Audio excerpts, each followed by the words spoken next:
you ready? It's the Roundtable with me, Robert Bannon. Welcome to the Roundtable, everybody. My name is Robert Bannon. You're listening to us on the Broadway Podcast Network or watching us over here on Broadway World or on social media. I'm excited that our next guest, do you like this fake house? That's because I'm still at work. So that you don't see my top secret Bat Cave job, which is really a classroom here. I put up this, look at this. Rich could be playing on this piano right here. We could be making the next big country song. Rich Hennessey, I met Rich in Asbury Park at Pride in New Jersey. And I love people who are out and proud and doing different genres of music and putting out original music and telling their story. And Rich is somebody who I've been following on social media. And what I know about Rich is that, A, you can follow information about him at richhennessyofficial.com. You can find information. You can be streaming his music, like songs like Sidelines, wherever music is heard. And then he is taking his voice and his ability to make songs and create songs and sell tickets for Music City and City of Angels, a benefit coming February 28th. That sounds so good, and I can't wait to hear all about it. So, Rich, virtually, welcome back. Welcome. Thank you. Thank you so much for having me. I'm so excited to have you here because you are somebody who lives a out and about proud life about who you are and have made the decision to put out original music and do what you do and fight the fight for equality and for people. And that means so much to me and everybody who's out here watching. So thank you. Yeah, no, thank you for listening. So where are you really Jersey? I am Jersey through and through, born and raised. I lived there for all my life, and then lived in New York City for about 3 or 4 years. And then I had an opportunity to come down to Nashville. And so I kind of just gave my 30 days notice and packed up and came down here and didn't know anybody. So now I live here in Nashville, and but Jersey still through and through. So where in Jersey are you from? I'm from like the Woodbridge area. I'm from Carteret, and from Carteret. So you're you're very proud. You're like exit 9, 10 on the turnpike. I am exit 12 on the turnpike. Oh, even closer to me. Yeah. Exit 12. Okay. Yeah. So I love to hear about the Jerseyness because I'm Jersey and I moved 6 months ago to Detroit, Michigan. Oh wow. Married. Yeah. So me and the husband bought a house here in Detroit, but Jersey is home. So no matter where I go in the world, like you could be in Tennessee and I could be in Michigan, but Jersey is Jersey. When did you decide that you wanted to sing and to be a songwriter? It's funny because I've always known I wanted to sing. I've been singing since I was a kid, and I've been singing, What's Up by the Four Non Blondes in the back of my mom's like 1990 Dodge Caravan. And, that's always been I've been singing for so long. And I went to school. I was doing musical theater in high school and all those things. And then I went to school for marketing and then minored in theater. And then, but while I was still in college, I was started taking vocal lessons and really just kind of like honing the craft. Also, just like feeding my passion and just feeding my soul. And then there was just a moment of just clarity in my life. It's actually one of the reasons why I've decided to do this benefit show, and I know we'll get into that, but my house had burned down about 2 months after I graduated college, and it was just like a moment of clarity for me of like, man, you have one life to live, just like go for it, and so I started pursuing musical theater and doing that, and then I just found that it was like another step where I was like, I don't know, I want to be telling my story. I feel like my story could be told. I have interesting perspectives, and I just love pop music. It's just like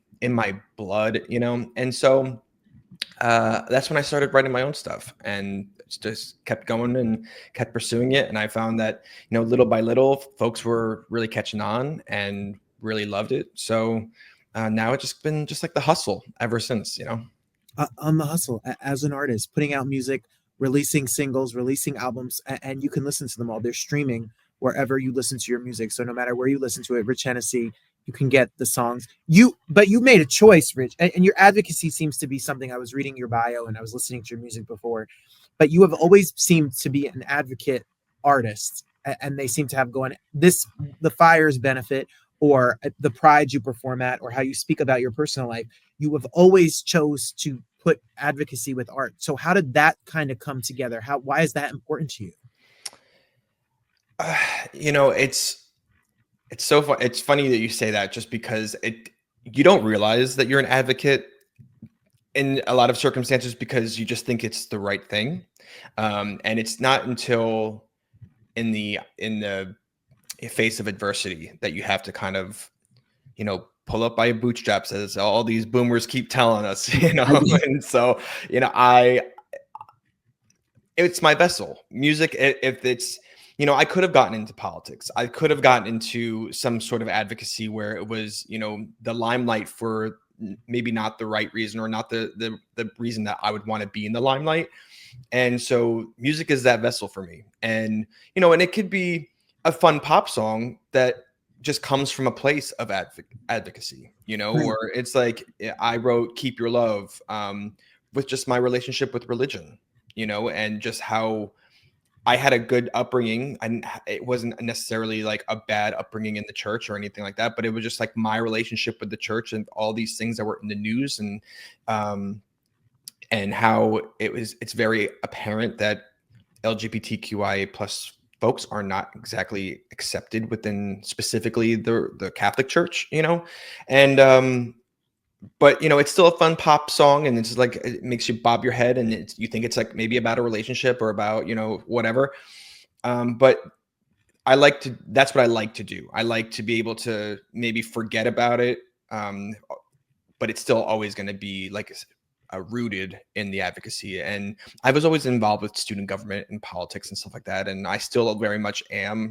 There most recently on these TikToks, I've been making more and more views just because of perspectives I have, and they just expect us to dance monkey dance, and I still have to live in this world. I choose to be a musician. I don't choose to just be a human being, so I hear that, and I always am so moved by. I understand what you're saying, because people don't look at it when you're living your life and you're just telling your truth and talking about things that matter to you. You don't feel like that you're an advocate or you're out here on the front line, but you live a public life. People listen to your music, they know your story, and you get to share that. And there's a lot of people who don't have the courage to do that. So thank you for doing what you do. I appreciate you acknowledging that. Absolutely. So when you're out here writing music, before we get into listen, people, there's a fundraiser and you need to know about it. We're going to tell you, so don't go anywhere. But before you, like, your songwriting ideas, they can be very personal. They can be very political. Sometimes back in the day, you were doing some covers. You've done different things that have been put out. How does the material come to you? Like, are you singing in your phone, or do you set certain hours? Do you what is your routine to have a song? It's funny because back when I lived in New York, and when a lot of the ideas started coming to me, I'd just be walking down 8th Avenue, and I'd just be just wanting that dream, wanting to make it, but it just, little things just stick out. And, I had a song that was called Senior Ghost. Obviously it's a trendy catchphrase of being ghosted in the dating world or whatnot. And, I just compared it to that, and just being a ghost, and just little, adjectives and anecdotes of what being ghosted would be like. And I think where I go with a lot of this,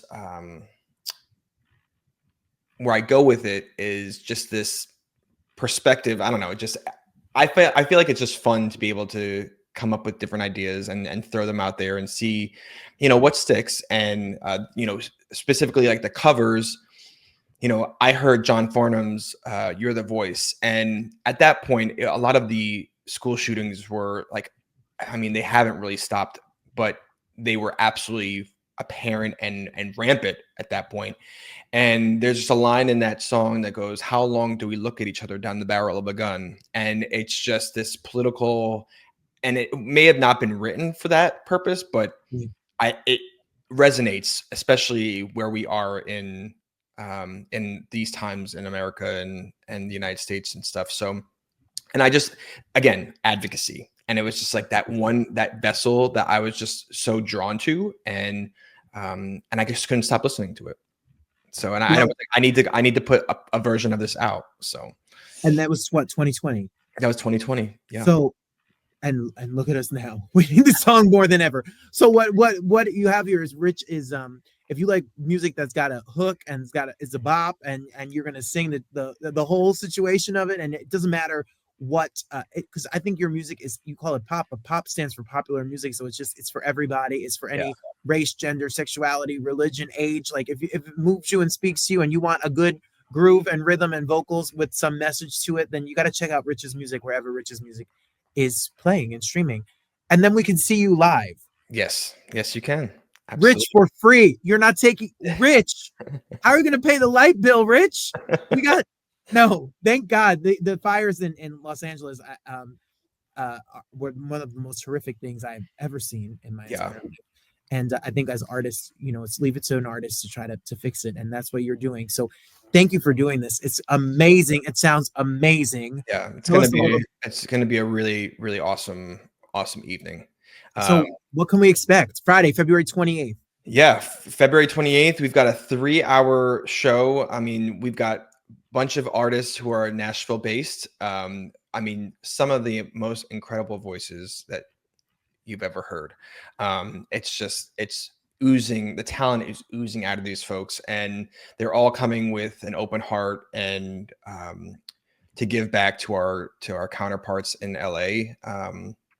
And to raise some funds and everything, not net proceeds, not 100% of all the ticket sales will be going to MusiCares, which have been doing an amazing amount of work for the musicians and entertainment folks that are in LA and getting them back on their feet and being the support in the community that they need during all these really tough times.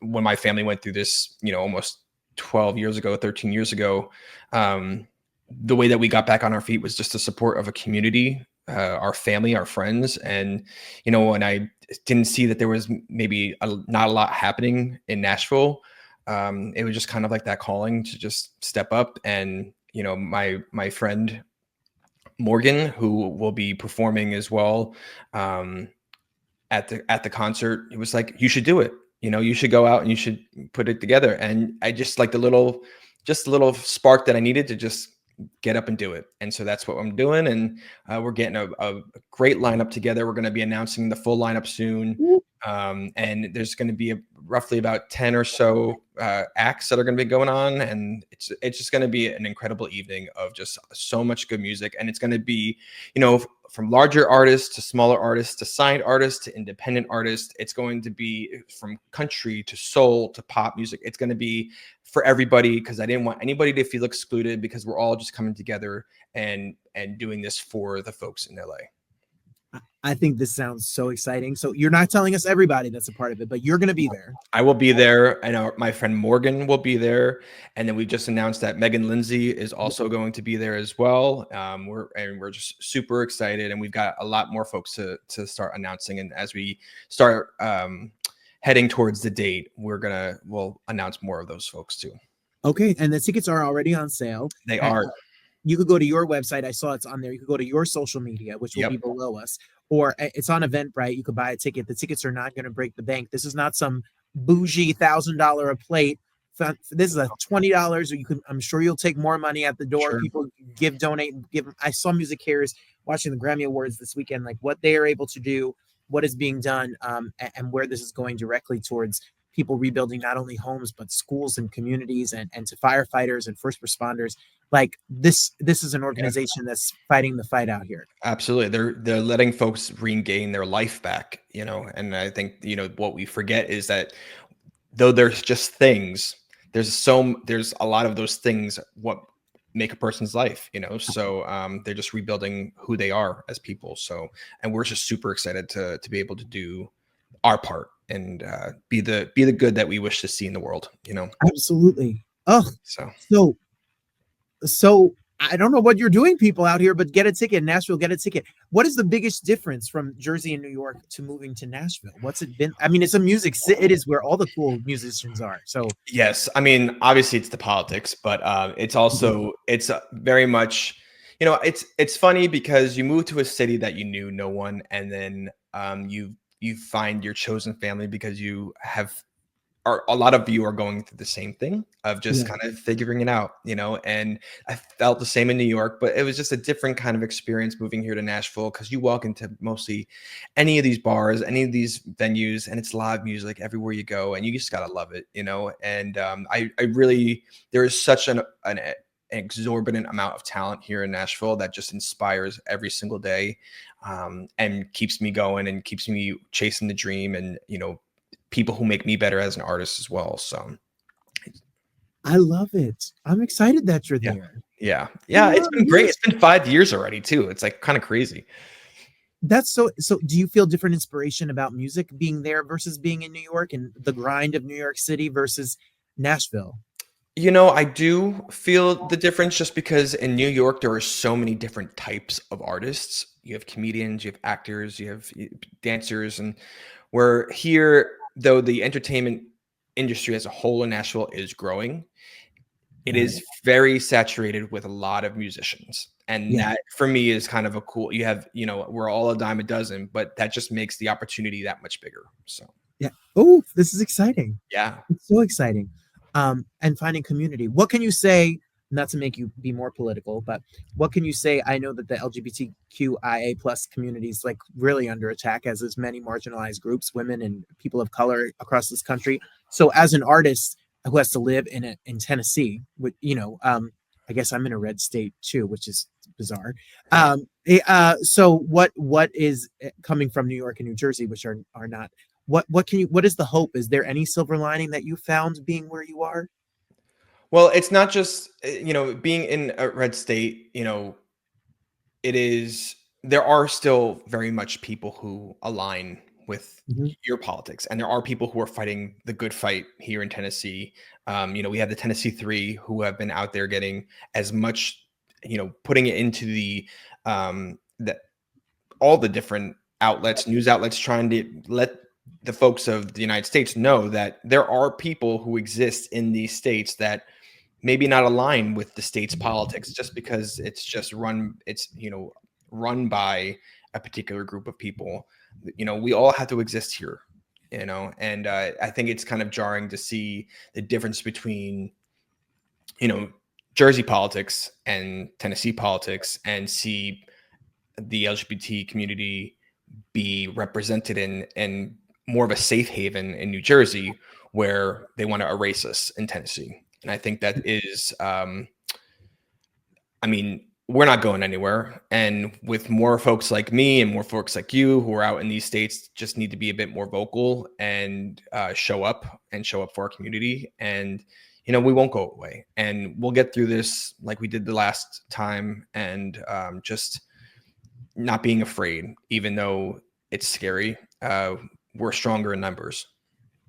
I couldn't agree with you more. And that's why, when I was like, I know Rich, they were like, Rich, I know Rich, and we need to have Rich on, because people like you who are in Nashville and out and doing what you're doing, and what we're all doing, what we're trying to do out here is, if you know Rich's music and you love his artistry and his art, then you have to, you can't hate him as a person and who he loves and who he is. And I hope the same for me. And that's how I feel. And I've learned, because I think coming from the the East Coast and the West Coast and the coast, like, we can look in the middle of this country and think everybody is the way that they're stereotyped to be. And I'm sure there are amazing pockets of queer artists and queer communities in Tennessee, and people that gather just like there are here. And we're everywhere. We're not just in New York City. That's right. That's absolutely true.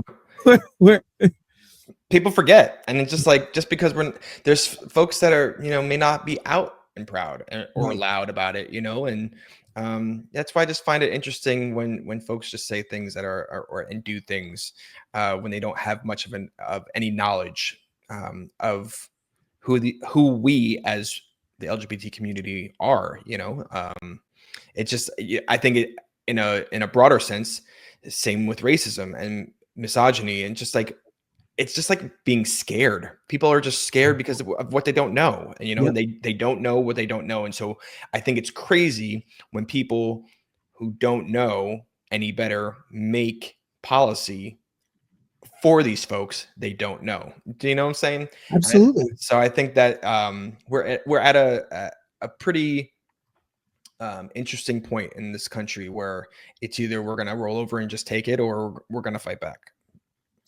And I don't feel like we're just going to roll over and take it. I think No. sometimes the pendulum really has to swing, wake people up, and reorganize and come back stronger. And it's frustrating to take a step forward and take a step back, and take 2 steps forward and take a step back. But we got to keep fighting the fight. That's all we can do. Absolutely. Absolutely. Well, I'm standing next to you, Rich. I fight the fight with you, my friend. I'm excited. And you're not only doing the fight for that, but for everybody, including the people in LA. So everybody that can hear our voices, make sure that February 28th from 7 to 10, you're in Music City. If you're in Nashville, Tennessee, you're going to come on down. And what's the name of the place? Is called like Anzie Blue. Yeah, it's a great music venue. It's the only woman-owned music venue in Nashville, and they are been so gracious and are allowing us to put on this whole show there. And it's going to be a really, really amazing time, and it's a beautiful venue too.